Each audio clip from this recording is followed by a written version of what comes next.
గాలిలో ధ్వని వేగం. ఈ గాలిలో ధ్వని వేగం గురించి మాట్లాడాలి సార్. వెలాసిటీ ఆఫ్ సౌండ్, గాలిలో ధ్వని వేగం. మరి సాధారణంగా ఈ గాలిలో ధ్వని వేగము అనేటువంటి అంశాన్ని కనుక పరిశీలిస్తే, ఈ గాలిలో ధ్వని వేగము అనేటువంటి అంశాన్ని పరిశీలిస్తే, ఈ గాలి అనేటువంటి యానకంలో అనేక పదార్థాల సమ్మేళనం ఉంటుంది సార్. ఈ గాలి అనేటువంటి వ్యవస్థను కనుక పరిశీలిస్తే, ఈ గాలి అనేటువంటి యానకంలో వివిధ పదార్థాల సమ్మేళితమై ఉంటుంది సార్. ఈ గాలిలో, ఈ వాతావరణంలో గాలి అనేటువంటి యానకం ఉంటుంది. ఈ గాలి అనేటువంటి యానకం అనేక పదార్థాల సమ్మేళనం మిళితమై ఉంటుంది మాస్టర్. ఈ గాలిలో ధ్వని వేగాన్ని కనుగొన్న శాస్త్రవేత్త ఎవరు అంటే, గాలిలో ధ్వని వేగాన్ని కనుగొన్నటువంటి శాస్త్రవేత్త సర్ ఐజాక్ న్యూటన్ అనేటువంటి శాస్త్రవేత్త. న్యూటన్ అనేటువంటి శాస్త్రవేత్త గాలిలో ధ్వని వేగాన్ని కనుగొంటాడు సార్. మరి ఈ న్యూటన్ గాలిలో ధ్వని వేగాన్ని కనుగొనే ప్రయత్నంలో పదార్థము అనేటువంటి ఒక భౌతికాంశాన్ని తీసుకుంటాడు సార్. పదార్థము అనేటువంటి ఒక భౌతికాంశాన్ని తీసుకుంటాడు. సాధారణంగా పదార్థం ఎన్ని రకాలు ఉంటుంది master? Matter is classified into how many types అండి? Generally the matter is classified into how many types అంటే నేనేం చెప్తాను సార్ అంటే, మనం స్కూల్లో చదువుకున్నప్పుడు విధానంగా పదార్థం 3 రకాలు అని చెప్తాం సార్. ఏంటి సార్? ఘన పదార్థాలు, ద్రవ పదార్థాలు, మూడోది వాయు పదార్థాలు అని చెప్తాం సార్. కానీ ఇప్పుడు జనరల్గా ఇప్పుడు స్కూల్కి వెళ్ళే పిల్లలు అడిగితే ఏం చెప్తారంటే పదార్థం 5 రకాలు అని చెప్తారు sir. The matter is classified into 5 types అంటారు సార్. ఎన్ని రకాలు? 5 రకాలు అని చెప్తారు సార్. ఘన పదార్థాలు, ద్రవ పదార్థాలు, వాయు పదార్థాలు. 4వది ప్లాస్మా అనేటువంటి స్థితి అంటాడు సార్. ప్లాస్మా అనేటువంటి స్థితి అని చెప్తాడు సార్. 5వ రకం ఏం చెప్తాడు? కండెన్సేషన్, సాంద్రీకరణం అని చెప్తాడు సార్. కండెన్సేషన్ ప్రాసెస్ అని చెప్తాడు. Solid, liquid, gases, plasma, condensation. సరే సార్, ఆ 2 రకాల గురించి తర్వాత మాట్లాడదాం. ముందుగా పదార్థాన్ని, మనకున్నటువంటి అంశం ప్రకారంగా పదార్థం 3 రకాలు. ఈ గాలిలో ధ్వని వేగాన్ని కనుగొనడానికి న్యూటన్ అనేటువంటి శాస్త్రవేత్త పదార్థాన్ని 3 రకాలుగా వర్గీకరించాడు. ఘన పదార్థాలుగా, ద్రవ పదార్థాలుగా, వాయు పదార్థాలుగా. మరి గాలిలో ధ్వని వేగాన్ని కనుగొన్న శాస్త్రవేత్త మరి ఘన పదార్థాల్లో ధ్వని వేగం ఏ విధంగా ఉంటుంది అంటే మాస్టరు, ఘన పదార్థాలను గురించి ముందుగా మాట్లాడదాం సార్. జాగ్రత్తగా వినాల్సినటువంటి అంశం ఉంది ఘన పదార్థాలు. మరి సార్, ఘన పదార్థాన్ని కనుక మనం చూస్తే, ఈ ఘన పదార్థంలో అణువులు ఎలా ఉంటాయంటే సార్, ఘన పదార్థంలో అణువులన్నీ ఈ విధంగా చాలా దగ్గరగా బంధించబడి ఉంటాయి. ఘన పదార్థంలో అణువులు చాలా దగ్గరగా ఒక స్ఫటికీయ ఆకారంలో అమరి ఉంటాయి సార్. ఘన పదార్థంలో అణువులు చాలా దగ్గరగా ఈ విధంగా ఘన పదార్థంలో అణువులు చాలా దగ్గరగా బంధించబడి ఉంటాయి. According to solid substance, all the molecules are closely packed with each other. There is no gap is available in between atoms and molecules. ఘన పదార్థంలో అణువుల మధ్య ఖాళీ స్థలం లేదు మాస్టర్. ఘన పదార్థంలో అణువులన్నీ చాలా దగ్గరగా బంధించబడి ఉన్నాయి. మరి ఘన పదార్థంలో అణువులు దగ్గరగా బంధించబడి ఉండడం వల్ల ఘన పదార్థంలో అణువుల మధ్య ఆకర్షణ బలము ఎక్కువ. పాయింట్ నెంబర్ 1, ఘన పదార్థంలో అణువుల మధ్య ఆకర్షణ బలము ఎక్కువ. గుర్తుపెట్టుకోండి sir. The force of attraction maximum in between solid molecules అని. ఎప్పుడైతే ఘన పదార్థాలకు ఖచ్చితమైన ఆకారం ఉంటుందండి, ఖచ్చితమైన పరిమాణం ఉంటుంది సార్, అణువులు ఈ విధంగా దగ్గరగా బంధించబడి ఉండడం వల్ల ఘన పదార్థంలో అణువుల మధ్య ఆకర్షణ బలం ఎక్కువ. అణువుల మధ్య ఆకర్షణ బలం ఎక్కువ కాబట్టి ఒక అణువును తాడనం చేస్తే, ఒక అణువును కంపింప చేస్తే ఆ కంపనాలు ఆ పదార్థం మొత్తంలో ప్రయాణిస్తాయి. కాబట్టి ఘన పదార్థాల్లో ఆకర్షణ బలం ఎక్కువ, ఘన పదార్థాల్లో ధ్వని వేగం కూడా ఎక్కువే. ఘన పదార్థాల్లో ధ్వని వేగం కూడా ఎక్కువే. Velocity of sound maximum in solid substance. ఘన పదార్థాలలో ధ్వని వేగం ఎక్కువ. ఎవరు చెప్పారు మాస్టర్? న్యూటన్. మరి ఘన పదార్థాల్లో ధ్వని వేగానికి సూత్రం విఎస్ అంటాం, వెలాసిటీ ఆఫ్ సాలిడ్ అంటాం sir. VS is equal to √y/ρ అని చెప్తాం సార్. ఇది ఘన పదార్థాల్లో ధ్వని వేగం కనుగొనడానికి సూత్రం. It is the formula velocity of sound in solid. మరి ఇక్కడ y అంటే యంగ్ గుణకము అని గుర్తుపెట్టుకోవాలి సార్. ఇక్కడ వైని మనం ఏమంటామంటే యంగ్ గుణకము అని గుర్తుపెట్టుకోవాలి సార్. ఇక్కడ రో అంటే ఏంటిది మాస్టర్ అంటే సాంద్రతా గుణకం. సాంద్రతా గుణకం గుర్తుపెట్టుకోవాలి sir. It is very important sir. అణువులు దగ్గరగా ఉండడం వల్ల ఆకర్షణ బలం ఎక్కువ, కాబట్టి ధ్వని వేగం కూడా ఏమైంది సార్? ఎక్కువే. ఇది ఘన పదార్థాలు సార్. ఇక రెండవది చూద్దాం సార్, ఇక్కడ చూద్దాం సార్. రెండవది ద్రవ పదార్థాలు. లేకపోతే నెక్స్ట్ స్లైడ్ వాడదాం సార్, బాగుంటుంది కదా. నెక్స్ట్ ద్రవ పదార్థాల్లో ధ్వని వేగం. ద్రవ పదార్థాలు. మరి సార్ ఘన పదార్థాలు, తర్వాత ద్రవ పదార్థాలు కదా మాస్టర్. చూద్దాం ముందుగా ఎక్కడ చూసాం మాస్టర్ మనము, ఘన పదార్థాలతోనే. ఇప్పుడు దేంట్లో చూస్తున్నాం మాస్టరు, ద్రవ పదార్థం. మరి ద్రవ పదార్థంలో అణువుల మధ్య, ద్రవ పదార్థాన్ని కనుక పరిశీలిస్తే ద్రవ పదార్థంలో అణువుల మధ్య ఖాళీ స్థలం ఉంటుంది మాస్టర్. ఈ విధంగా ద్రవ అణువుల మధ్య ఖాళీ స్థలం ఉంటుంది మాస్టర్. సాధారణంగా ద్రవాలు పాత్ర ఆకారాన్ని పోలి ఉంటాయి సార్. ఏ పాత్రలో తీసుకుంటే ద్రవాలు ఆ పాత్ర ఆకారాన్ని పోలి ఉంటాయి. ద్రవ పదార్థాలకు ఖచ్చితమైన ఆకారము ఉండదండి, ఖచ్చితమైన పరిమాణం కూడా ఉండదు sir. There is no particular shape and size in liquid substances అండి. మరి మాస్టరు ఇక్కడ ద్రవ పదార్థంలో అణువుల మధ్య, ద్రవ పదార్థంలో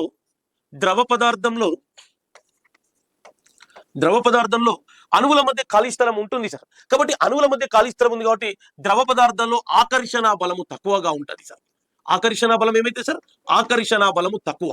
ఎందుకు తక్కువగా ఉంది మాస్టరు అంటే ద్రవ పదార్థంలో అణువుల మధ్య ఖాళీ ప్రాంతం ఉంది కదా మాస్టరు.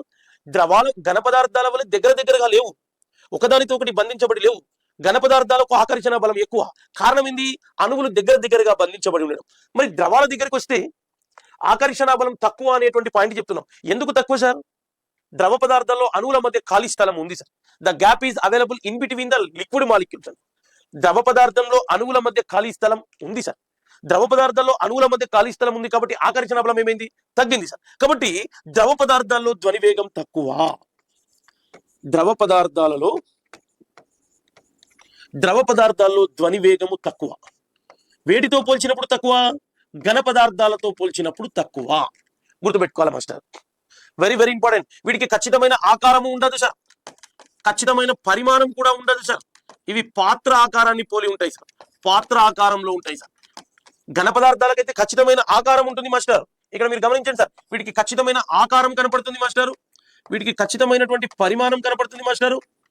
అదే విధంగా ఈ అణువుల మధ్య ఖచ్చితమైనటువంటి బలం కనపడుతుంది. అదే ద్రవ పదార్థాలను కనుక చూస్తే మాస్టారు, ఖచ్చితమైన ఆకారం లేదు, ఖచ్చితమైన పరిమాణం లేదు, పాత్ర ఆకారాన్ని కలిగి ఉంటాయి, ఆకర్షణ బలం తక్కువ కాబట్టి ధ్వని వేగం కూడా తక్కువే. Velocity of liquid VL is equal to √K/ρ అంటాం సార్. K/ρ. ఇక్కడ K అంటే దృఢతా గుణకం, ఇంగ్లీష్ లో బల్క్, దృఢతా గుణకం అంటాం సార్. దృఢతా గుణకం, బల్క్ మాడ్యులస్ అంటాం. రో అంటే యాక్చువల్ గా తెలుసు సాంద్రతా గుణకమే. అంటే ఘన పదార్థాల్లో కంటే ద్రవ పదార్థాల్లో ధ్వని వేగం తక్కువ. గుర్తుపెట్టుకోవాలి, it is very very important sir. ఇక నెక్స్ట్ ఏంటంటే సార్ వాయువులు సార్. ఇక వాయు పదార్థాలను గురించి మాట్లాడదాం సార్. మరి వాయు పదార్థాలను గురించి మాట్లాడాల్సి వస్తే వాయు పదార్థాల్లో అణువుల మధ్య ఖాళీ స్థలము చాలా చాలా ఎక్కువ. ఘన పదార్థాల వల్ల దగ్గరగా బంధించబడి ఉండవు, వాయు పదార్థాల మధ్య ఖాళీ స్థలం ఉండదు. కానీ ఇక్కడ వాయు అణువుల మధ్య ఖాళీ స్థలం చాలా చాలా ఎక్కువగా ఉంటుంది. ఒక అణువుకి మరొక అణువుకు మధ్య సామీప్య దూరము చాలా ఎక్కువ. కాబట్టి వీటి మధ్యలో ఆకర్షణ బలం ఉండడానికి ఛాన్స్ లేదు మాస్టర్. వాయు అణువుల మధ్య ఆకర్షణ బలం ఉండడానికి అసలు స్కోపే లేదు కదా. మరి వాయు అణువుల మధ్య ఎందుకు స్కోప్ లేదంటున్నా మాస్టరు, ఒక అణువుకు రెండవ అణువుకి మధ్య సంబంధమే కనిపించట్లేదు. కాబట్టి ఆకర్షణ బలం చాలా చాలా తక్కువ. అంటే ఆకర్షణ బలం లేదంటే ఆటోమేటిక్ ఏ బలం ఉన్నట్టు, వికర్షణ బలం ఉన్నట్టే. వికర్షణ బలం అనొద్దు కానీ వికర్షణ బలం ఉన్నట్టే కదా. అణువులు దగ్గర లేవు, సమీప దూరం తక్కువగా కూడా లేదు, చాలా ఎక్కువ ఉంది. అంటే ఆకర్షణ బలం చాలా చాలా చాలా తక్కువగా ఉంటుంది. కాబట్టి ధ్వని వేగం కూడా చాలా చాలా తక్కువ. అంటే వాయు పదార్థాల్లో ధ్వని వేగం తక్కువ. వాయు పదార్థాలలో ధ్వని వేగం తక్కువ. బాగా గుర్తుపెట్టుకోవాలి సార్, వాయు పదార్థాల్లో ధ్వని వేగం తక్కువ. ఎందుకు తక్కువ అంటున్నాము అంటే అణువుల మధ్య ఖాళీ స్థలం చాలా ఎక్కువగా ఉంది. అణువుల మధ్య ఖాళీ స్థలం చాలా ఎక్కువగా ఉంది కాబట్టి ధ్వని వేగం చాలా తక్కువగా ఉంది. వీటికి ఆకార పరిమాణానికి మనం చెప్పాల్సిన పని లేదు సార్. వెలాసిటీ ఆఫ్ గ్యాసెస్ అంటాం సార్. సో √E/ρ అంటాం సార్. ఇక్కడ E అంటే స్థితిస్థాపక గుణకం,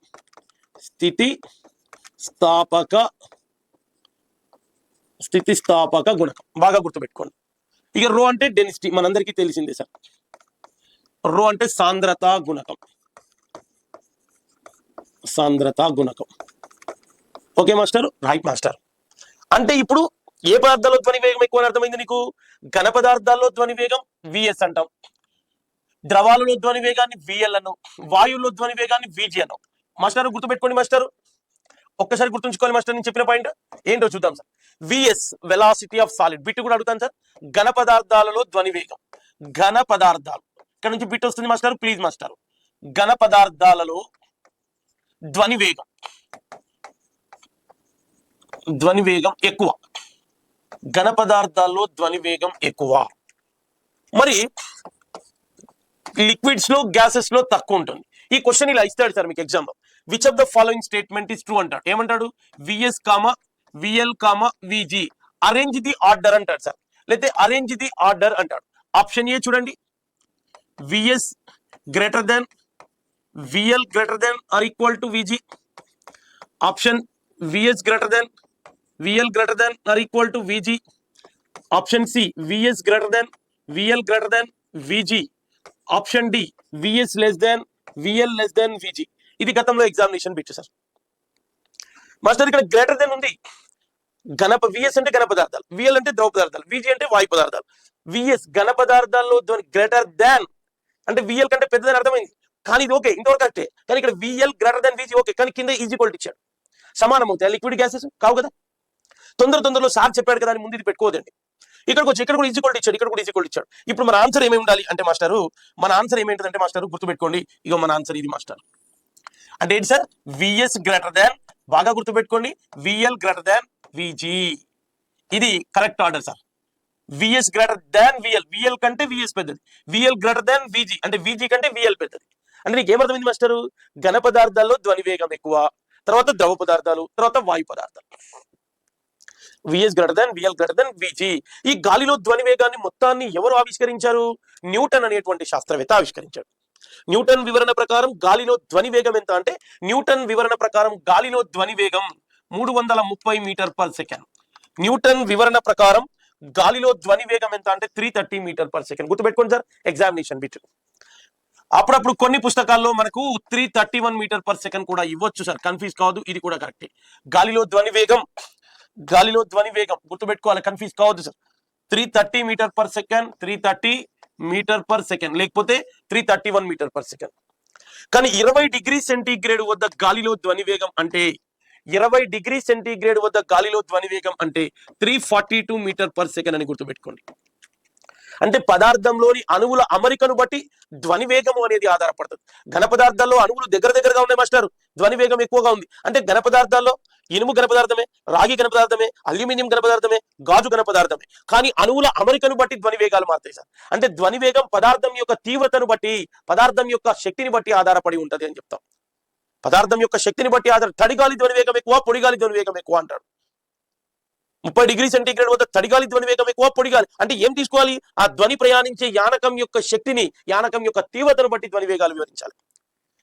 20 డిగ్రీ సెంటీగ్రేడ్ వద్ద అయితే ఇది గుర్తుపెట్టుకోవాలి సార్, గుర్తుంచుకోవాలి సార్. 37 డిగ్రీ సెంటీగ్రేడ్ వద్ద, 37 డిగ్రీ సెంటీగ్రేడ్ అంటే నార్మల్ హ్యూమన్ బాడీ టెంపరేచర్, ఆరోగ్యవంతుడైన మానవుని శరీర సాధారణ ఉష్ణోగ్రత 1570 సార్, 1570 మీటర్ పర్ సెకండ్ గుర్తుపెట్టుకోవాలి. అంటే ఘన పదార్థాల్లో ధ్వని వేగం కావచ్చు, ద్రవ పదార్థాల్లో ధ్వని వేగం కావచ్చు, వాయు పదార్థాల్లో ధ్వని వేగం కావచ్చు. పదార్థం యొక్క లక్షణాన్ని బట్టి ధ్వని వేగం ఉంటుంది. సో ధ్వని వేగం పెరిగే క్రమతను వివరించండి అన్నప్పుడు V S greater than V L greater than V G అని గుర్తుపెట్టుకోవాలి సార్. 0 డిగ్రీ సెంటీగ్రేడ్ అన్న గాలిలో ధ్వని వేగం అన్న 330 లేదా 331 గుర్తుపెట్టుకోండి. 20 డిగ్రీ సెంటీగ్రేడ్ వద్ద అన్నప్పుడు 342 మీటర్ పర్ సెకండ్ అని గుర్తుపెట్టుకోండి. 37 డిగ్రీ సెంటీగ్రేడ్ వద్ద మానవుని రక్తంలో ధ్వని వేగం అంటే 1570 అని గుర్తుపెట్టుకోండి సార్. అట్లే వివిధ వస్తువులలో ధ్వని వేగాలను చూద్దాం సార్, వివిధ పదార్థాలలో ధ్వని వేగాలను చూద్దాం సార్. 0 డిగ్రీ సెంటీగ్రేడ్ వద్ద గాలిలో ధ్వని వేగం 330